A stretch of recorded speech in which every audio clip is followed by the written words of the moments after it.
Mamãe, eu quero. Mamãe, eu quero. Mamãe, eu quero. Oi?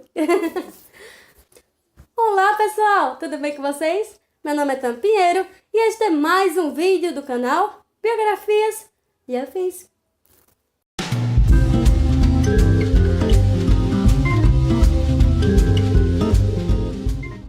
E hoje o vídeo é em clima de carnaval. Yeah!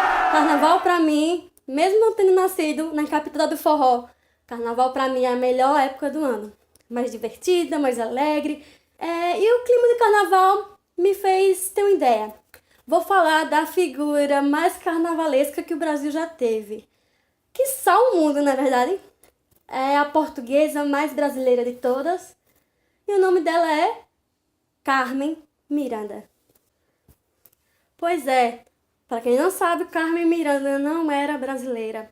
Era portuguesa. Ela nasceu num distrito da cidade do Porto, lá em Portugal, uma vila bem pequenininha, conhecida como Vila da Ovelha, se eu não me engano. E para servir de base para fazer esse vídeo, eu li a biografia de Carmen Miranda, escrita pelo jornalista Rui Castro. Ele já fez outras biografias, outros livros bem interessantes, inclusive um livro sobre a bossa nova.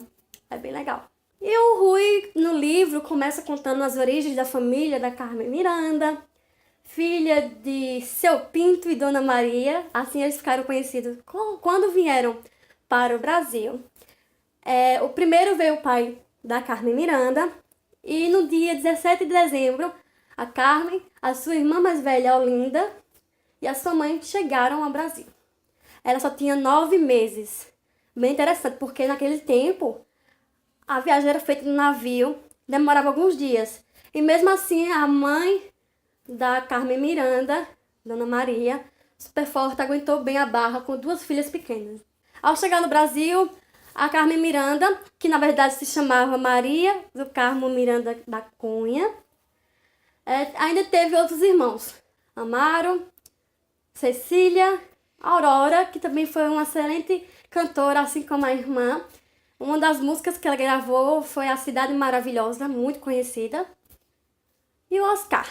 Eles se instalaram em alguns bairros do Rio de Janeiro, moraram no Rio, mas o bairro que moldou mais a vida deles foi o bairro da Lapa. Um bairro bem conhecido até hoje pela vida noturna meio agitada. A Carmen Miranda sempre gostou de música, sempre gostou de cantar. Acho que a primeira experiência que ela teve como cantora foi um coral que recepcionou o rei da Bélgica, quando ele veio para o Rio de Janeiro. Mas quem era mais desinibida, mais desenrolada, que gostava de carnaval e gostava de se fantasiar, era sua irmã mais velha, a Olinda. Porém, após uma decepção amorosa, ela contraiu tuberculose, ficou bem para baixo e foi mandada de volta para Portugal, se internou em um centro de reabilitação para pessoas com problemas psiquiátricos. Infelizmente veio a falecer nesse centro. Então, quem assumiu o posto da menina mais divertida, mais desenrolada, que gostava sempre de cantar, foi a Carmen Miranda. A Carmen Miranda começou sua carreira artística, como muitos outros cantores e artistas da época, na rádio. Ela fez uma audição para alguns compositores, até que gravou a música Tá Aí, que na verdade se chama Pra Você Gostar de Mim. É aquela, tá aí, eu fiz tudo pra você gostar de mim. Tá aí, eu fiz tudo pra você gostar de mim. Oh, meu bem, faz assim comigo não.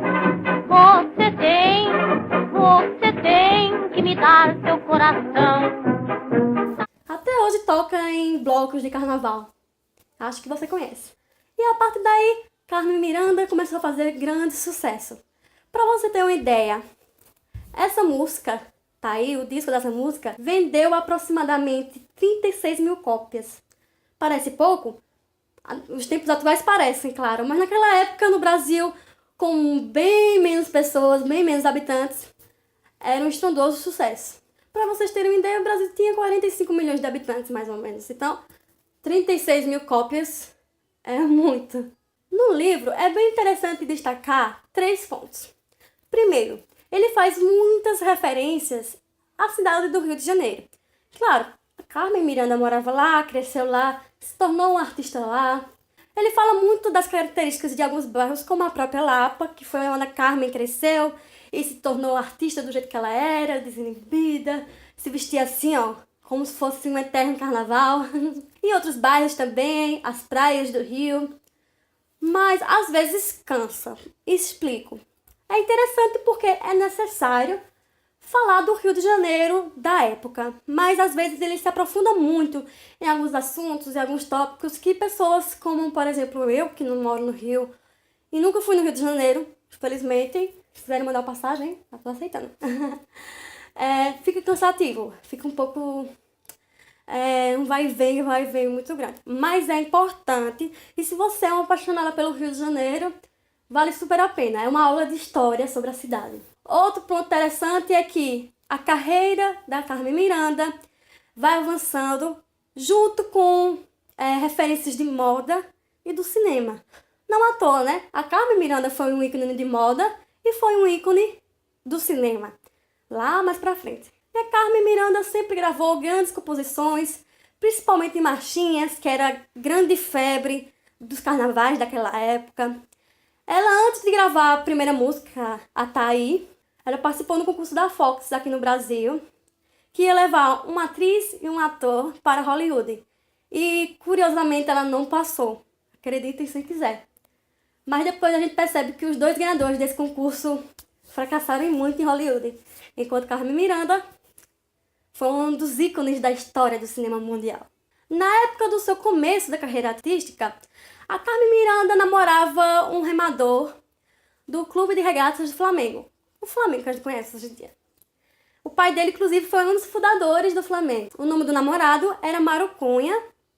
Eles namoraram por 7 anos. Eu acho que foi o primeiro amor da Carmen Miranda de verdade. E mesmo separados, ele ficou conhecido como Pequeno da Carmen. Porque, para quem não sabe, o apelido da Carmen Miranda era Pequeno Notável, porque ela tinha cerca de 1,52 m, bem baixinha. Quem deu esse apelido foi o radialista César Ladeira, que inclusive namorou a sua irmã, a Aurora, por um pouco tempo. E aí, Carmen Miranda fez grande sucesso na música, nas rádios do Brasil. No comecinho ela fez uma turnê pela Bahia e por aqui por Pernambuco. Ela fez shows lá no Teatro de Santa Isabel, no Recife. A maioria dos grandes compositores da época queriam que Carmen Miranda gravasse suas composições. Ela era bem criteriosa, mas como todo mundo sabe, Carmen Miranda não foi só um ícone musical. Ela foi, como eu já falei, grande estrela do cinema. Mas seu primeiro filme foi em 1932. Pois é, bem no começo da carreira. O filme se chama Carnaval Cantado. E não tem mais registro deles porque as cópias simplesmente sumiram ou perderam aí na história quando estavam distribuindo pelo Brasil. Mas esse foi o seu primeiro filme. Não fez muito sucesso, foi um filme meio que amador. Mostrava Carmen Miranda como ela mesma, ainda não tão caracterizada como a gente conhece ela, curtindo o carnaval com seu namorado. E no final da década de 1930, precisamente em 1939, que ela fez seu primeiro grande filme. Já era muito conhecida musicalmente, então contrataram ela para fazer filmes em Hollywood. O primeiro foi em 1939 e se chama Banana da Terra. Ela interpreta ela mesma, cantando em grandes sucessos. E a partir daí, estourou no mundo, virou estrela, virou lenda. Fez outros muitos filmes, gravou muitos outros sucessos musicais. Não fez só músicas para carnaval, fez também marchinhas que ficaram conhecidas na época junina, como Isso é Lá com Santo Antônio. E aí foi galgando sucessos atrás de sucessos. Durante a Segunda Guerra Mundial, seu reconhecimento, sua fama diminuiu um pouquinho. Mas aí ela já morava nos Estados Unidos, já se apresentava em teatros, em cassinos, se apresentou muito também em Cuba, em cassinos também. Naquela época, Cuba era um grande destaque de entretenimento e por aí vai. Sua fama diminuiu, mas ela não podia deixar mais de não ser conhecida, porque já era uma lenda, a Carmen Miranda. É importante destacar que muitos artistas brasileiros, durante o sucesso dela nos filmes, não gostavam do jeito que ela era representada, porque ela foi bem americanizada. Como assim? Aquelas frutas na cabeça, aquelas roupas extravagantes, ela já usava turbantes, ela já usava roupas extravagantes, mas não tanto como nos filmes. Porque os americanos ainda tinham uma visão muito preconceituosa e primitiva da América Latina. Então representavam ela daquele jeito bem extravagante, bem louco. E alguns artistas brasileiros não gostavam. Então ela fez sucesso musicalmente, no cinema, na rádio, nos teatros.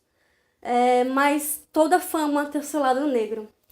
E a Carmen Miranda teve problemas com remédios, principalmente remédios para dormir, e com o álcool. Ela teve uma fase bem brava, pouco antes dela morrer. Teve muitos problemas de saúde por causa desse vício do álcool. Inclusive, ela já morava nos Estados Unidos, já era casada com um americano, Sebastian, que era também um grande empresário dela. Voltou para o Rio de Janeiro para se tratar com um médico, mas não seguiu muito as orientações médicas. E, infelizmente, a Carmen Miranda, a portuguesa mais brasileira e que deu muito orgulho para todos nós, da década de 30 até a década de 50, ela faleceu nova, aos 46 anos, no dia 5 de agosto de 1955, lá na Califórnia. É interessante destacar essas coincidências da vida. Ela nasceu fora do Brasil e também morreu fora do Brasil. Mas foi o Brasil que fez a Carmen Miranda. Ela morreu devido a essas complicações do álcool, dos remédios. Ela já esquecia muitas letras das músicas que ela mesma gravou. Em apresentações ela caía do palco, ela se machucava. Uma das empregadas dela, que ficou com ela até a morte, dizia muito que ela, na frente dos outros, era divertida, alegre, como sempre foi. Mas quando ela estava sozinha em casa, só fazia chorar, dormir, ficar no quarto. Brigava muito com seu marido, seu único marido foi ele, Sebastian. Todos os famosos têm esse lado negro, né? Esse lado obscuro da fama. E muitas pessoas não conseguem segurar a barra. E é isso. Mais que lembrar dos vícios da Carmen Miranda, que eu acho que o Rui Castro, no seu livro, não toca muito nesses assuntos. Tem que tocar, claro, porque foi o que fez com que ela morresse. Mas ele destaca muito as gravações dela, curiosidades da vida dela, que ela sempre, quando viajava no começo da carreira, viajava com seu pai, seu pinto, sua adolescência, sua juventude, seus relacionamentos amorosos. Eu acho que ele faz muito jus à história da Carmen Miranda. Lógico que o livro tem 525 páginas, minha gente. Então, se você trabalha, estuda, é realmente bem complicado você terminar de ler ele. Mas vale a pena se você é fã de Carmen Miranda, se você quer conhecer a história do carnaval do Brasil, o carnaval carioca principalmente. É uma figura que desde pequena, a gente sabe, né? Ela, mesmo quando ela morreu, ela continuou sendo um ícone, uma lenda, como já falei aqui. A Disney fez desenhos que cita ela e ainda continua sendo destaque. Muita gente se fantasia dela no carnaval, né? Bota as frutas na cabeça. Sou super fã dela. Ela foi a primeira artista sul-americana a ser homenageada na Calçada da Fama. Legal, hein? E é isso. O fim foi trágico e foi cedo demais. Mas ela marcou a história. E é isso, pessoal. Espero que vocês tenham gostado do vídeo de hoje da queridíssima e maravilhosa Carmen Miranda. Sou fã do carnaval. Tô feliz. Ainda bem, meu aniversário vai cair esse ano aqui, 2017, na sexta-feira de carnaval. Não tem jeito melhor de comemorar. E é isso. Bom carnaval para todos vocês. E até a volta, tá? Beijo, tchau.